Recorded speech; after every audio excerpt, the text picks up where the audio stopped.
Mountain magic. Coming from the Appalachian foothills of West Virginia, where driving to town was a big to-do, I realized at a young age that people tend to lean toward the supernatural for things that they cannot understand. The women in my family were particularly guilty of this kind of superstition, the kind that only festers among neighbors and families deep in the hollers of bottoms of the mountain. My aunt was a self-proclaimed water witch. She would find a large forked branch of some kind of tree, I can't remember which kind, and walk out into people's fields and wooded properties until the end of the tree branch would suddenly gravitate toward the ground, indicating that there was a natural underground spring below her feet. My mother would claim that there were always more people in the house than she could see, but couldn't explain herself much further to say, "I just feel them." My mother used to speak of shadows in the corners of her eyes and keys that had been misplaced and replaced to their original spots, piles of small change on window sills, and the smell of something burning during late summer nights when the stove and heat were off. My great-grandmother used to pour salt just inside the threshold of her front door before going to bed each night. And once, when I watched her performing her bedtime ritual with what I could only assume to be absolute incredulity on my face, her only response was, "Just in case." I became contemptuous of this voodoo-like behavior, and in my mind I dubbed it mountain magic. Swinging wedding rings over pregnant bellies and bodily shivers indicating someone had just walked across my grave somewhere. It all seemed so silly to me. I am a very analytical person, and I could make sense of none of these tales, so I dismissed them.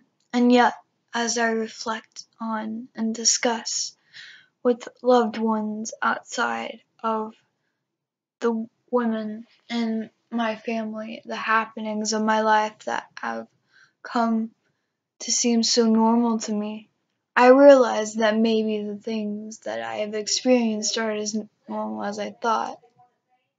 My mother used to call me gifted, but not in the academically accelerated sense of the word. I was not really good at math or a quick reader.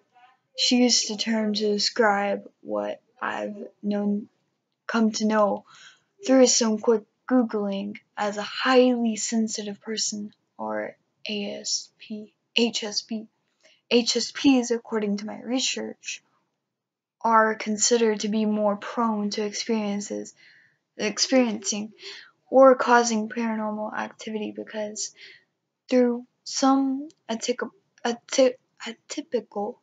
biological and psychological development, they are more in tune with the paranormal world. I also read that about 15 to 20% of the people can be considered highly sensitive, and that is also hereditary.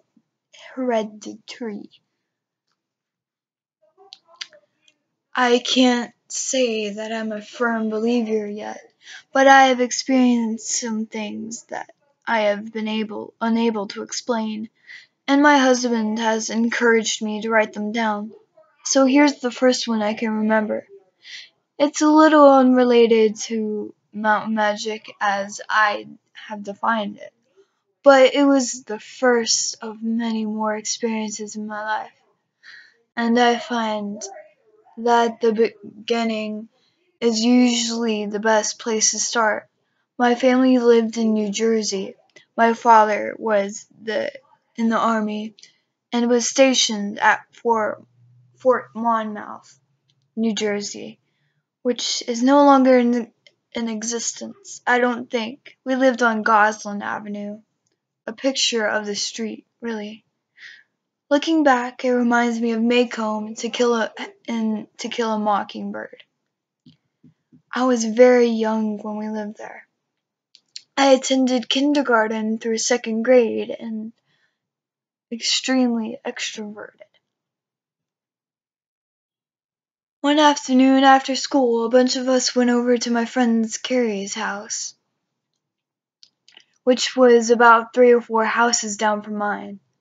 Earlier that day, Carrie had informed us that she had a miniature pool table in her basement. So we all decided where we'd be spending that afternoon. I was the first to arrive and had never been inside her house before. Upon entry, I immediately knew why. Carrie lived with her dad, who, to me, seemed a million years old. It was dark and cramped in her house, and exceptionally warm, with a huge glowing fish tank in the living room, filled with giant tropical fish crammed in, swimming all over each other. And the entire house smelled like that fish tank. As we walked through the living room to the kitchen, her face turned a slight shade of red, embarrassed, and I quickly removed whatever dumbstruck look I had to avoid any awkwardness.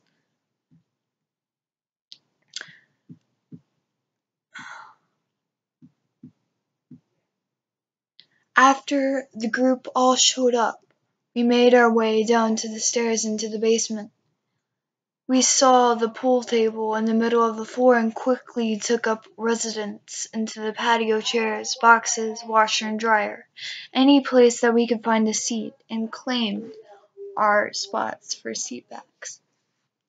After growing bored of miniature pool, and having caught up on all the things that happened at school that day, we eventually ran out of steam and became restless. The only solution at that point, as was logical to us and our childish minds, was to play truth or dare. I remember actively avoiding eye contact and communication with the group at that point because I absolutely loathed that game. Why would I want to subject myself to discomfort just because someone else said I had to? The pre- the premise the premise was dumb, and the kids that thrived on it were dumb too, at least in my mind. So after a few rounds of truth or dare and a good 30 minutes of silence on my part, I was unamused and restless, trying to think of an excuse to go home. My mom hadn't called, dinner wasn't ready, my brother wasn't at his friend's house. I was out of ideas. So I sat there, discontent, for a few more minutes, and again the conversation died down and we began to pick at our fingernails. The room went silent. Something caught my eye.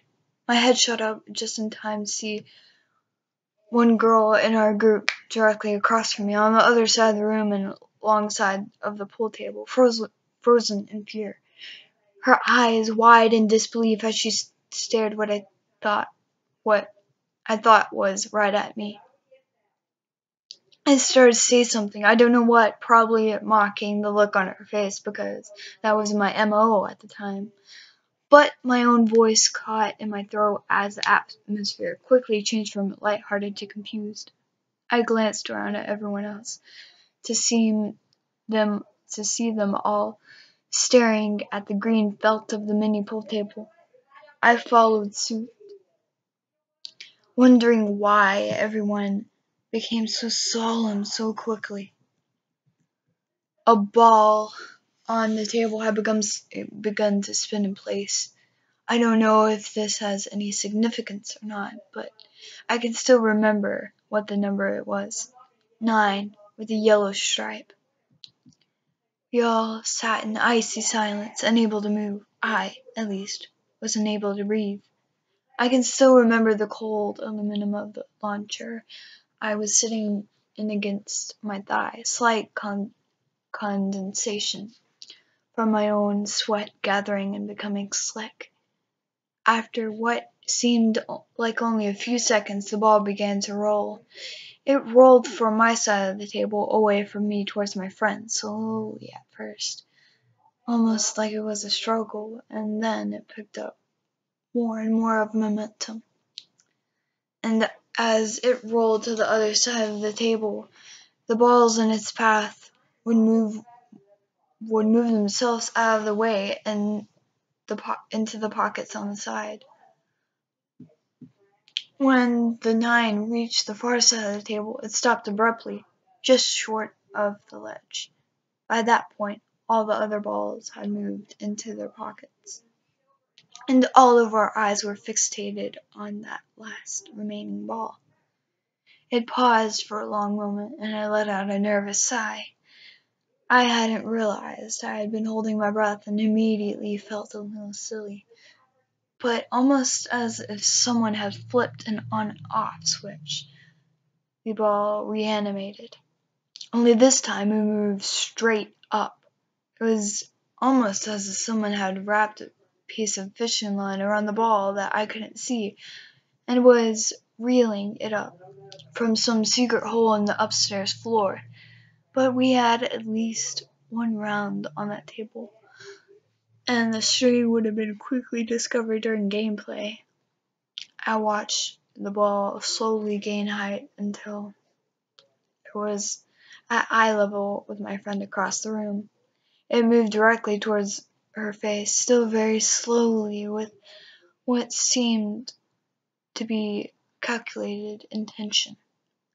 It crossed over the edge of the pool table, traveled another 6 inches or so in the air toward my friend, paused, and then just dropped to the ground with a light crack and rolled away under some shelves by the cellar. The air changed, cool but chokingly humid, and I suddenly had a very metallic taste in my mouth, and without a word, I walked as fast as I could to the stairs, through that cramped, fishy living room, and back into the outdoors. I didn't stop, but I didn't run. I walked with a purpose straight from that basement through my front door and onto the couch where my mother was sitting watching TV. I didn't say a word. I went over it and over it again in my mind, trying with all my 8-year-old might to make sense of it. I wasn't able to say a word about it for a lot of years because I wasn't quite sure what I had actually seen. It wasn't until I was 13 and we had moved back to West Virginia to be with family that I told my mom about it. We were sitting around the kitchen table with my aunt and grandma peeling potatoes, and not one of them laughed. She told me the history of that street and the field behind it, Greeley Field, and of her own ghost stories at Fort Monmouth, which I may put on paper at a later date.